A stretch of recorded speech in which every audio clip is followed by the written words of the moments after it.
شامل عبادت ہے۔ الحمد لله نحمده ونستعينه ونستغفره ونؤمن به ونتوكل عليه ونعوذ بالله من شرور أنفسنا ومن سيئات أعمالنا من يهده الله فلا مضل له ومن يضلله فلا هادي له ونشهد أن لا إله إلا الله وحده لا شريك له ونشهد أن سيدنا وسندنا وحبيبنا ومولانا محمدا عبده ورسوله الذي أرسل بالحق بشيرا ونذيرا وداعيا إلى الله بإذنه وسراجا منيرا أما بعد فأعوذ بالله من الشيطان الرجيم بسم الله الرحمن الرحيم يا أيها الذين آمنوا اتقوا الله حق تقاته ولا تموتن إلا وأنتم مسلمون صدق الله العظيم قال النبي صلى الله عليه وسلم النكاح من سنتي وقال فمن رغب عن سنتي فليس مني أو كما قال عليه الصلاة والسلام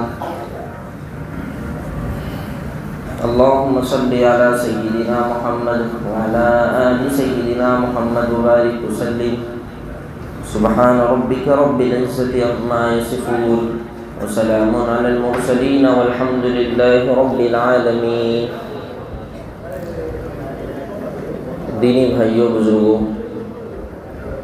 ہم سب کو اس بات پر اللہ تعالیٰ کا شکر ادا کرنا چاہیے کہ اللہ تعالیٰ نے ایک سنت عمل میں شرکت کی ہم سب کو توفیق عطا فرمائی ہے۔ نکاح یہ سنت ہے۔ رسول اللہ صلی اللہ علیہ وسلم نے فرمایا النکاح من سنتی، نکاح میری سنت میں سے ہے، اور آگے یہاں تک کہ کہا کہ جو نکاح سے اعراض کرے، جو نکاح سے دور بھاگے تو وہ مجھ سے نہیں ہے۔ ومن رغب عن سنتی فلیس منی، تو اس سے اور زیادہ نکاح کی اہمیت بڑھ جاتی ہے۔ اب رسول اللہ صلی اللہ علیہ وسلم اور حضرات صحابہ کی زندگی کو اٹھا کر دیکھا جائے، پڑھا جائے، سنا جائے تو آپ علیہ السلام کی زندگی میں ایک نہیں بلکہ 11 نکاح موجود ہیں۔ کتنے؟ 11 نکاح حضور علیہ السلام نے اپنی زندگی میں کیے۔ حضرات صحابہ کی سیرت، تاریخ، ان کے واقعات پڑھیں گے تو کئی ایک صحابہ ایسے تھے جن کے نکاح میں 4 عورتیں تھیں، لیکن اتنی کثرت سے شادیوں کے باوجود اور اتنی ذمہ داریوں کے باوجود وہ حقوق میں پورے اترتے تھے۔ ہمارے لیے ایک ایک صحابی نمونہ ہے۔ اللہ کے رسول تو ہے ہی، قرآن نے تو صاف طور پر کہا لَقَدْ كَانَ لَكُمْ فِي رَسُولِ اللَّهِ أُسْوَةٌ حَسَنَةٌ۔ سیرت کے جلسوں میں ہم نے اس پورے مہینے میں کئی جلسوں میں رسول اللہ صلی اللہ علیہ وسلم کی سیرت کو سنا، آپ کے اخلاق، اوصاف، کمالات کا تذکرہ سنا۔ جمعہ کے بیانوں میں رسول اللہ صلی اللہ علیہ وسلم کی سیرت کو بیان کیا گیا۔ مجلس علماء کے اعلانات کے ذریعے سے آپ علیہ السلام کے سیرت کے چند پہلو ہمارے سامنے پیش کیے گئے۔ موقع بموقع حضور علیہ السلام کی زندگی کا ایک ایک نمونہ پیش کرنے کی کوشش کی جاتی ہے۔ بس ضرورت ہے اس بات کی کہ ہم عمل کی طرف آ جائیں۔ اصل تو عمل ہے، اگر ہماری زندگی عمل والی بن گئی تو انشاءاللہ دنیا بھی ہماری کامیاب اور آخرت میں بھی اللہ تعالیٰ انشاءاللہ کامیاب کرے گا۔ اس لیے کہ ہم کو دنیا کی بھی کامیابی مانگنا ہے اور آخرت کی بھی کامیابی مانگنا ہے، اور یہ اللہ تعالیٰ نے قرآن کے ذریعے سے ہم کو سمجھایا ہے۔ اس لیے تو اکثر امام صاحب کے پیچھے ہم سنتے یا خود دعا کرتے ربنا آتنا فی الدنیا حسنہ، اے اللہ ہمیں دنیا کی بھی بھلائی عطا فرما وفی الآخرۃ حسنہ، اور آخرت کی بھی بھلائی عطا فرما، وقنا عذاب النار، اور جہنم کی آگ سے ہماری حفاظت فرما، جہنم کے عذاب سے ہماری حفاظت فرما۔ یہ دعائیں ہم کو سکھلائی گئی، یعنی اس کا خلاصہ یہی نکلتا ہے کہ ایک مومن کو دنیا کی بھی بھلائی اللہ سے مانگنا چاہیے اور آخرت کی بھی بھلائی اللہ سے مانگنا چاہیے۔ ساری بھلائی اللہ تعالیٰ نے اپنے قبضے قدرت میں رکھا ہے۔ ہم یہ سمجھتے ہیں کہ ہم اپنی صلاحیتوں سے اور اپنی عقل سے، اپنی ہوشیاری سے آگے بڑھتے، نہیں، دنیا میں ایسا نہیں ہے، بلکہ اللہ تعالیٰ جس کو چاہتے ہیں ترقی دیتے ہیں۔ اس لیے ہمارا اور اللہ تعالیٰ کا رشتہ مضبوط ہونا چاہیے۔ ایک بندے، ایک مومن کی شان یہی ہے کہ اس کا تعلق اپنے رب سے جتنا مضبوط ہوگا وہ اتنا دوسری چیزوں میں بھی مضبوط رہے گا، اتنا دوسری چیزوں میں بھی مضبوط رہے گا۔ جہاں تک حقوق العباد کی بات ہے تو عام طور پر یہی دیکھا گیا ہے کہ جس کا تعلق اپنے رب سے مضبوط ہے، جس کا تعلق اللہ سے مضبوط ہے، جو حقوق اللہ کی پوری پابندی کرتا ہے تو وہ حقوق العباد کی بھی پابندی کرتا ہے۔ ظاہر سی بات ہے، جو آدمی جس رب نے پیدا کیا اس کی اطاعت کامل کرے گا تو اس کے ڈر، اس کے خوف، اس کی محبت کی وجہ سے اس سے متعلقہ جتنے رشتے ہیں وہ اس کو بھی نبھانے کی کوشش کرے گا، اس لیے کہ اس کے دل میں اللہ کا ڈر ہے۔ اور جو آدمی اللہ کو دھوکہ دے سکتا ہو، اللہ کے احکامات کی پابندی نہ کرے، اللہ کے احکامات کو پورا نہ کرے، تو وہ آدمی ظاہراً اور حقیقی طور پر اور یقینی طور پر اگر کہا جائے تو اس میں بھی کوئی دو رائے نہیں، جو آدمی اللہ کو دھوکہ دے سکتا ہو، اللہ کے احکامات میں آگے پیچھے کر سکتا ہو، اللہ کے احکامات کو توڑ سکتا ہو، تو گھر والوں کے حقوق کو بھی توڑ سکتا ہے، وہاں بھی کمی کوتاہی کر سکتا ہے۔ معاف کریے گا، آج جو کئی واقعات ہمارے سامنے ایسے آ رہے ہیں کہ دو میاں بیوی میں آپس میں نہیں بن رہی، رشتہ ہونے ابھی 6 مہینے ہوا، ابھی 3 مہینے ہوئے اور لڑکی شوہر کے یہاں جانے کے لیے تیار نہیں۔ کیا بات ہے؟ تو کہیں نہ کہیں حقوق کی کمی ہے۔ ایک تو بیوی کی طرف سے حقوق پورے نہیں کیے جا رہے ہوں گے، یا شوہر کی طرف سے حقوق پورے نہیں کیے جا رہے ہوں گے، یا ساس سسروں کو ایک بہو کے ساتھ جو برتاؤ کرنا چاہیے اس حقوق میں کہیں نہ کہیں کمزوری ہے، یا ماں باپ کو اپنی بیٹی کو جن ہدایات کے ساتھ اور جس تربیت کے ساتھ ایک شوہر کی طرف روانہ کرنا چاہیے وہ ان تربیت کے ساتھ، ان ہدایات کے ساتھ اس کو روانہ نہیں کر رہے ہوں، یعنی تربیت کی کمزوری ہے۔ اور آج معاف کریے گا، اللہ کا شکر اس معنی کر کے بھی بہت ادا کرنا پڑتا ہے کہ اللہ کا شکر ہے کہ ہمارے سلوڑ میں پورے یقین کے ساتھ یہ کہا جا سکتا ہے کہ اتنا خراب ماحول نہیں ہے جتنا باہر علاقوں میں ہے۔ ابھی گزشتہ 4 دن پہلے کی بات ہے، تو اتنی تکلیف ہوئی، ایک جگہ ہم چائے پینے کے لیے رکے تو ہر نوجوان کے ہاتھ میں سگریٹ تھا، ہر نوجوان کے ہاتھ، ہر سگریٹ کے ساتھ جو ہے چائے۔ ایک نوجوان کو دیکھا میں نے تو ہمارے ساتھیوں سے اظہار بھی کیا، وہ بولتے نا کبھی کبھی ہم کہ ہاتھ موم بتی، پیر اگربتی، ہاتھ موم بتی، پورا اس طرح کا ایک دم دبلا پتلا نوجوان اور ایک دم اسٹائل سے سگریٹ پی رہا ہے، ایک ہاتھ میں ٹھنڈے کی بوتل اور ایک ہاتھ میں سگریٹ۔ تو اتنا افسوس ہوا، 2-3 ہوٹلوں کے پاس سے گزرنا ہوا تو مجھے تو بیڑی کی بھی بدبو برداشت نہیں ہوتی، سگریٹ کی بھی نہیں، تو ہم ایک ہوٹل کے پاس سے صرف گزرے تو اتنی خطرناک اسمائل اور بدبو آئی وہاں سے کہ میرا سر چکرا گیا۔ تو ساتھیوں سے تذکرہ کیا کہ یہ لوگ کیسے کرتے ہوں گے، تو کہا کہ مولانا یہاں کی حالت یہ ہے کہ ہر ہوٹل میں آپ چلے جاؤ، جتنا یہاں چائے نہیں پی جاتی اس سے زیادہ سگریٹ پیا جاتا ہے۔ تو نوجوان اس طرح تباہی کی طرف جا رہے ہیں۔ ہمارے یہاں الحمدللہ ابھی پکڑ ہے سرپرستوں کی، لوگ ڈرتے ہیں علماء سے، دعوت کے ساتھیوں سے، اپنے گھر والوں سے کہ اگر دیکھ لیں گے تو کیا کہیں گے۔ تو ایسی تربیت پر مزید پکڑ ہونا چاہیے۔ پکڑ کا ایک بہت بڑا ذریعہ یہ ہے، ہم یہ سمجھتے ہیں کہ ہمارا تعلق علماء سے، صلحاء سے، دعوت و تبلیغ کے ماحول سے ہونا چاہیے۔ اگر ہم تربیت کے خواہ ہیں اور یہ چاہتے ہیں، کل ہم رجنی میں تھے، ایک بڑا پروگرام ہوا، اس وقت چل رہا ہے، ناظم صاحب کی نگرانی میں، اپنے ناظم صاحب اس لیے اس نکاح میں بھی نہیں آ سکے، پورے مراٹھواڑے کے مہاراشٹر کے علماء وہاں موجود ہیں اس وقت، اور حیدرآباد سے مولانا عبدالقوی صاحب دامت برکاتہ العالیہ تشریف لائے ہوئے ہیں۔ تو انہوں نے آخر بیان میں کل مغرب کے بعد کا جو بیان تھا بہت قیمتی باتیں پیش کی۔ پہلی بات انہوں نے اس میں یہ کی آخر میں اختتام میں کہ آج ہمارے نوجوان کو بیکار نہیں رہنا چاہیے، ہمارے نوجوان کو بیکار نہیں رہنا چاہیے۔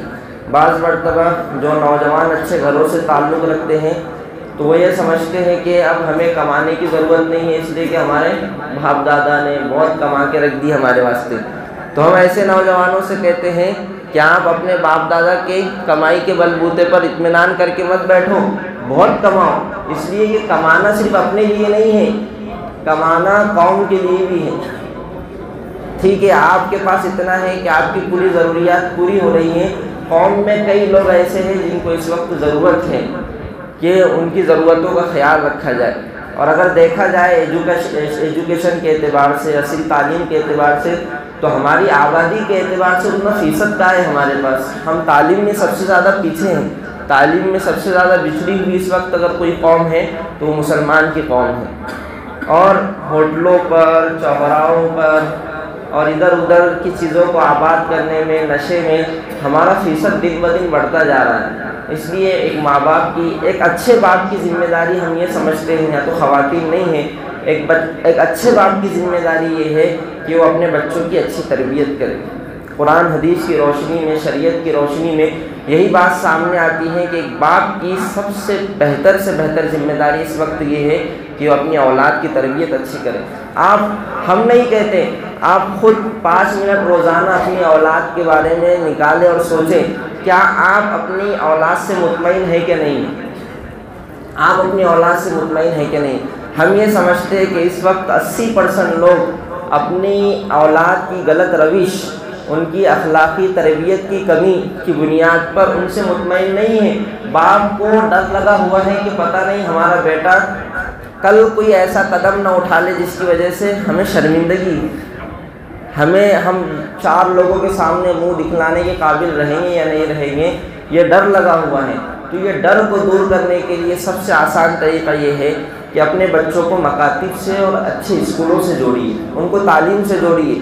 اگر وہ نوجوان ہیں یا نوجوانی کی دہلیز پر انہوں نے قدم رکھ دیا ہے تو اللہ کا شکر ہے کہ ہمارے شہر میں علماء کی آمد رہتی ہے، علماء تشریف لاتے رہتے ہیں، علماء سے ان کو جوڑیے، اہل تصوف، اہل سلوک سے ان کو جوڑیے، تو انشاءاللہ آپ کی اولاد آپ کی حیاتی میں آپ کی آنکھوں کی ٹھنڈک بن کر بتائیں گے انشاءاللہ۔ مسئلہ کیا ہے کہ جہاں تربیت ہوتی ہے، جہاں جوانیاں سنورتی ہے، جہاں اولاد کی تربیت ہوتی ہے، ایسے ماحول میں ہم ان کو نہیں بھیج رہے، ایسے لوگوں کے ساتھ ان کو نہیں بٹھا رہے۔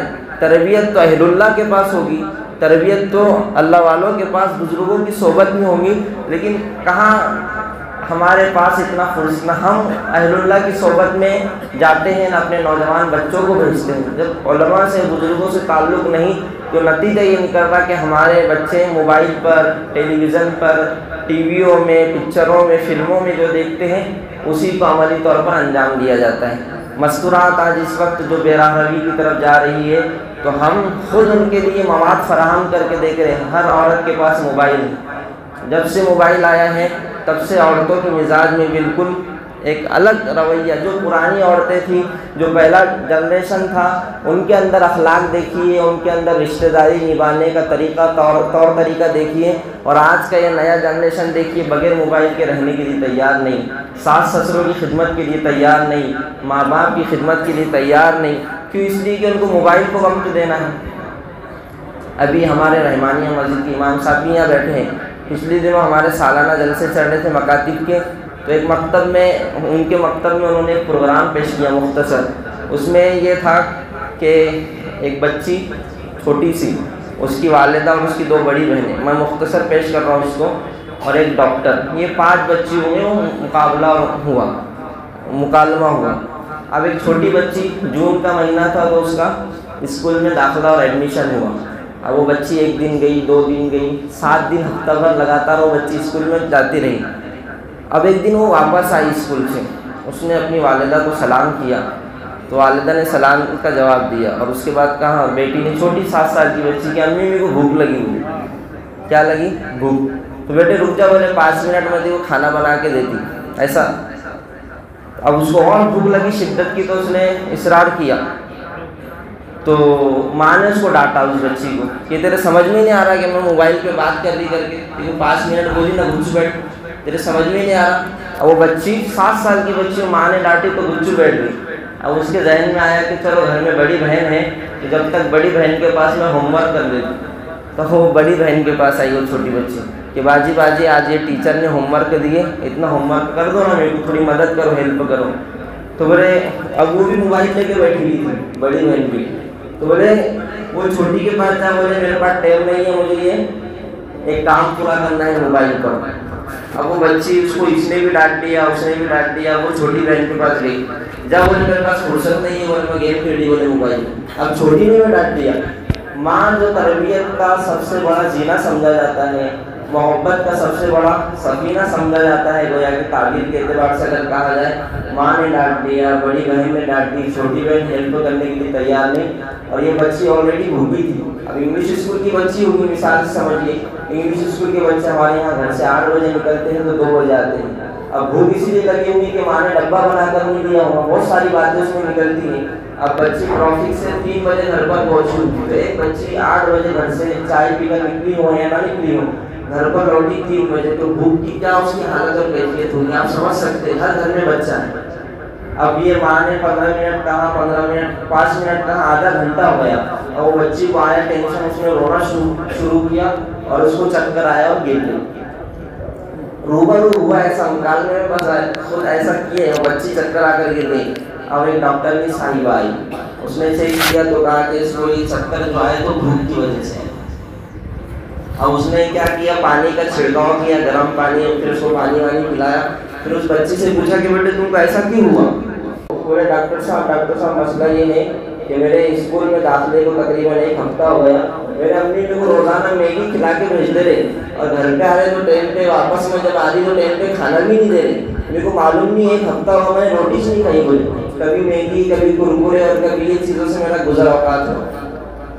اور ماں گھنٹوں موبائل پہ, والد سے آدھا گھنٹہ, اس سے آدھا گھنٹہ, اس سے اتنا گھنٹہ. اگر میرے بھائی اگر اس موبائل کی وجہ سے ماں اپنی اولاد کو, بچوں کو وقت نہ دے تو پھر تربیت کون کرے گا؟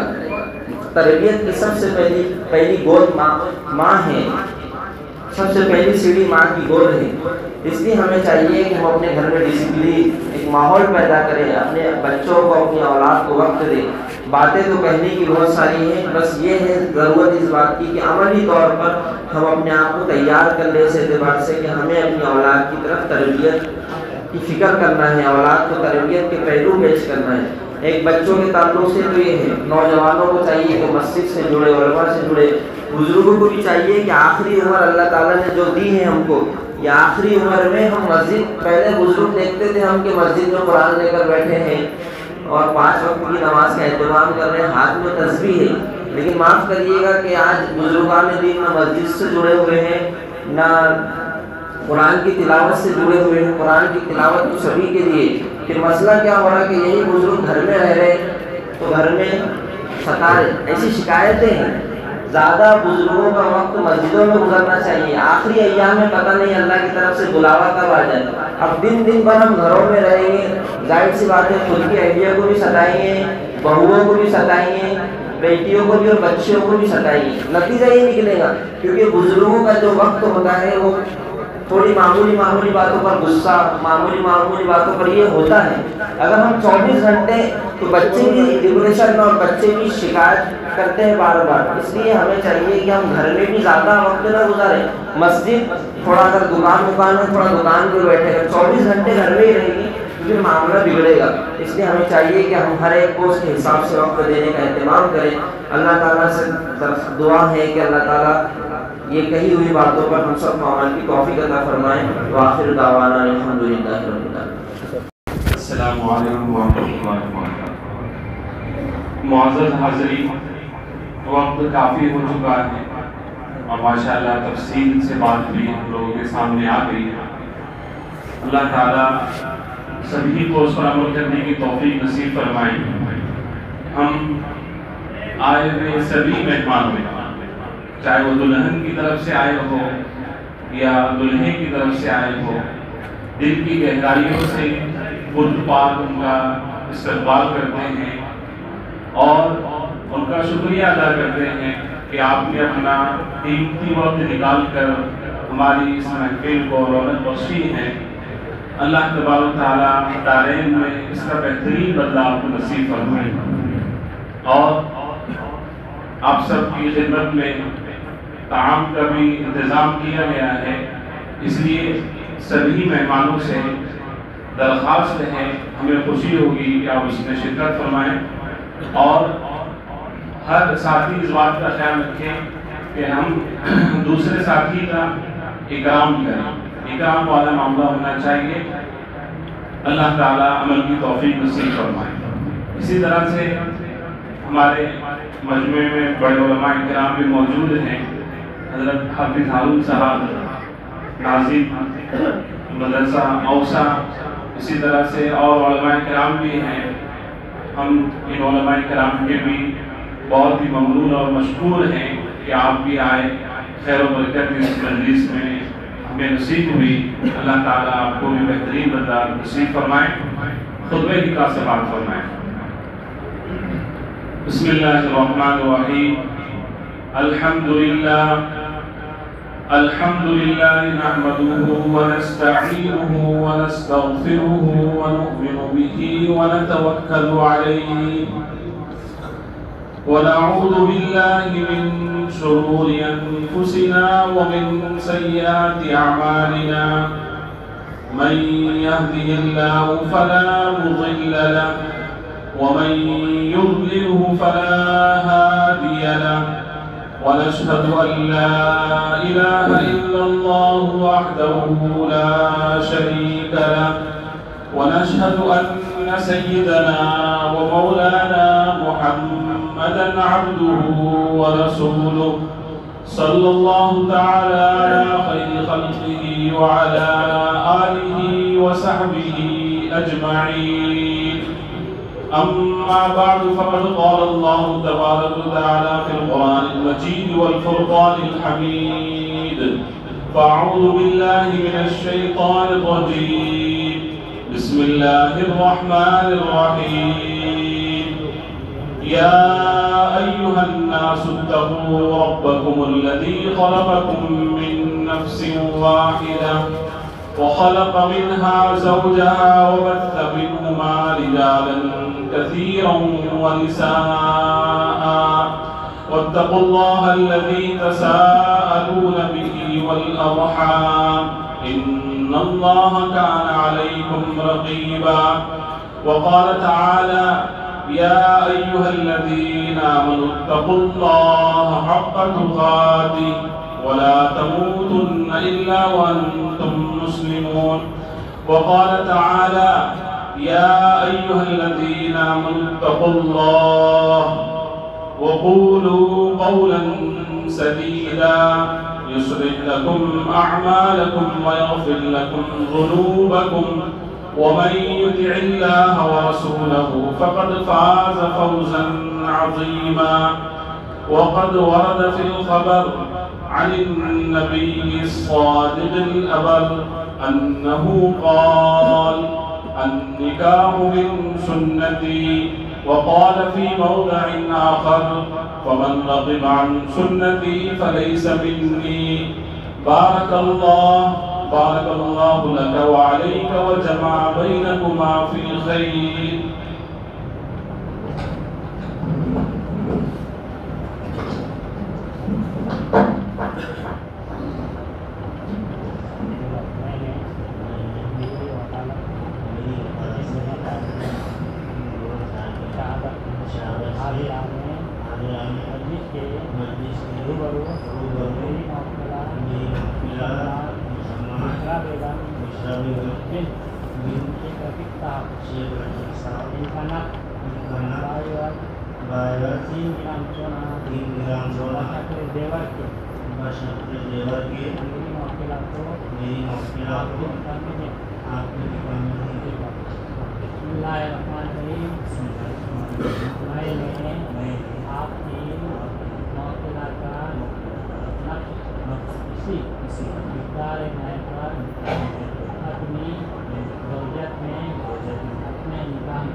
آگے بات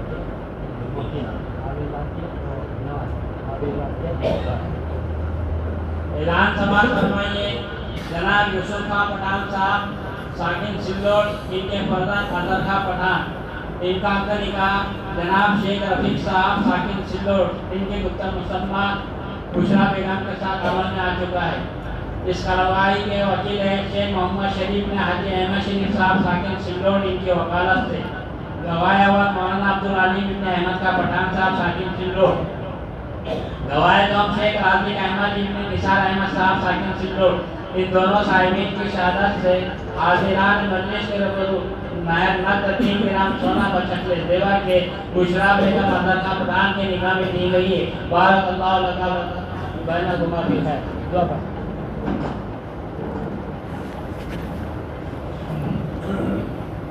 دعا فرمائیں۔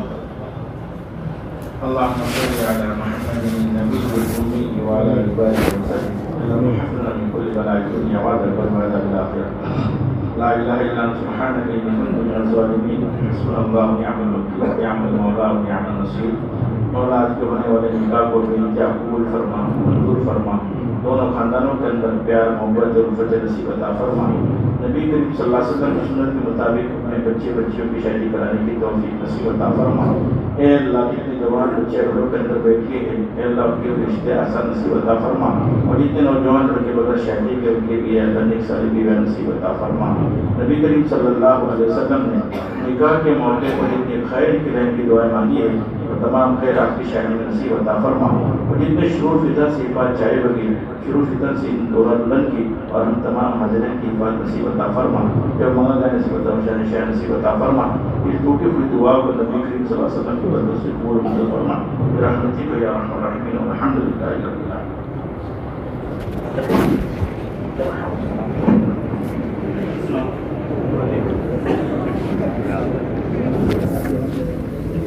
آئے ہوئے سبھی مہمانوں کے لیے کھانے کا انتظام ہے آزاد حال، آپ وہاں پہنچ کر